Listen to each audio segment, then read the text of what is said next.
Bonjour les amis, bienvenue sur Génération de Lumière. Aujourd'hui, nous allons entamer une série de 6 études intitulées L'histoire de la rédemption, dont la première est l'origine du mal. Connaissez-vous la véritable origine du mal? Allons dans les Saintes Écritures et serons éclairés.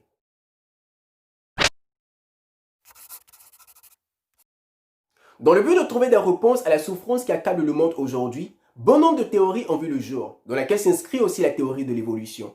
D'un autre côté, certains comme les gnostiques ont trouvé la méthode la plus simple, accuser le Créateur.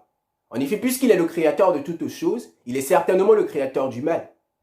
Dieu serait-il la véritable origine du mal?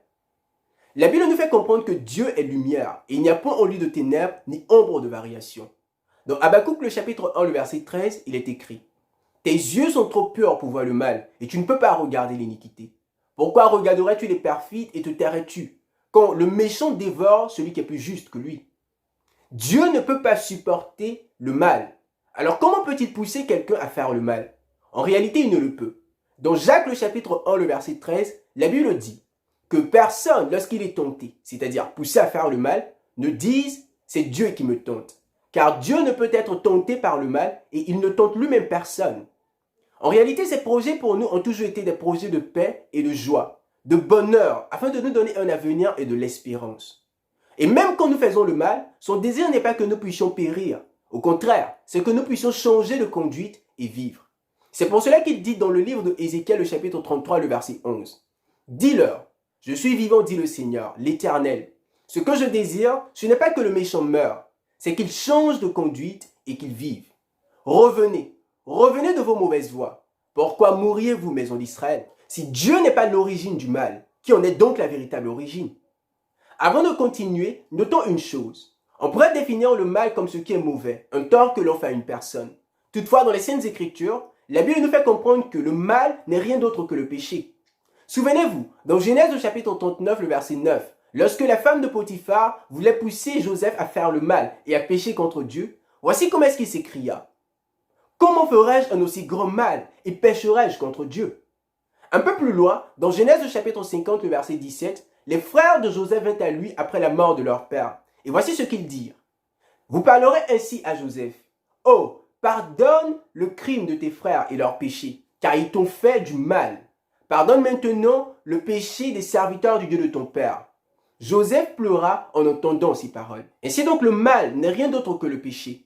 Dans 1 Jean le chapitre 3, le verset 8, la Bible déclare, celui qui pêche est du diable, car le diable pêche dès le commencement. Le Fils de Dieu apparut afin de détruire les œuvres du diable. Satan est la véritable origine du péché, d'où du mal. Jésus lui-même pointe Satan comme l'origine du meurtre et le père du mensonge. Dans Jean le chapitre 8, le verset 44, il dit « Vous avez pour père le diable, et vous voulez accomplir les désirs de votre père. Il a été meurtrier dès le commencement, et il ne se tient pas dans la vérité, parce qu'il n'y a pas de vérité en lui. Lorsqu'il profère le mensonge, il parle de son propre fond, parce qu'il est menteur et le père du mensonge. » Une question qui pourrait surgir est la suivante. Pourquoi Dieu n'a-t-il pas détruit Satan et lui a permis de continuer son œuvre au point d'introduire le mal ou le péché sur la terre? Dans Ésaïe le chapitre 14, le verset 13 au verset 14, la Bible nous fait comprendre que Lucifer s'était rebellé contre le gouvernement du Créateur, d'où il s'opposait farouchement à sa constitution, la base de son gouvernement. Les mensonges qu'il avait racontés contre Dieu étaient que Dieu était injuste en imposant une loi à toute la cohorte céleste, et qu'en demandant à toutes ses créatures de se soumettre à cette loi, il était égoïste.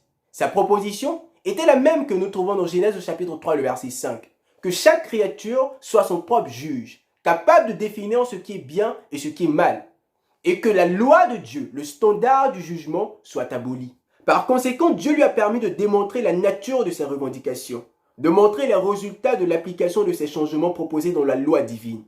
La sagesse infinie n'a pas détruit Satan, puisque seul un service d'amour peut être acceptable devant Dieu. La légende de cette créature doit reposer sur une conviction de sa justice et de sa bienveillance. Les habitants du ciel et des mondes, n'étant pas préparés à comprendre la nature ou les conséquences du péché, n'auraient pas pu alors voir la justice de Dieu dans la destruction de Satan. S'il avait été immédiatement effacé de l'existence, certains auraient servi Dieu par peur plutôt que par amour. L'influence du trompeur n'aurait pas été complètement détruite, et l'esprit de rébellion n'aurait pas été complètement éradiqué. Pour le bien de l'univers tout entier, à travers des âges incessants, il doit développer plus pleinement ses principes, afin que ces accusations contre le gouvernement divin puissent être vues sous leur véritable lumière par tous les êtres créés, et que la justice, la miséricorde de Dieu et l'immuabilité de sa loi puissent être à jamais placées au-delà de toute question. Toutes les souffrances auxquelles nous sommes confrontés aujourd'hui ne sont que le résultat des propositions du diable dans le gouvernement céleste. Satan est donc la véritable origine du mal.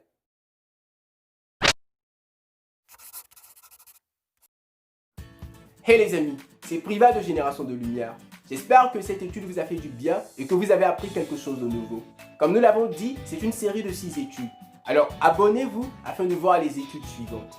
D'ici là, nous vous souhaitons une bonne journée. Et surtout, n'oubliez pas de briller par les paroles de vos bouches et par les actions de vos mains.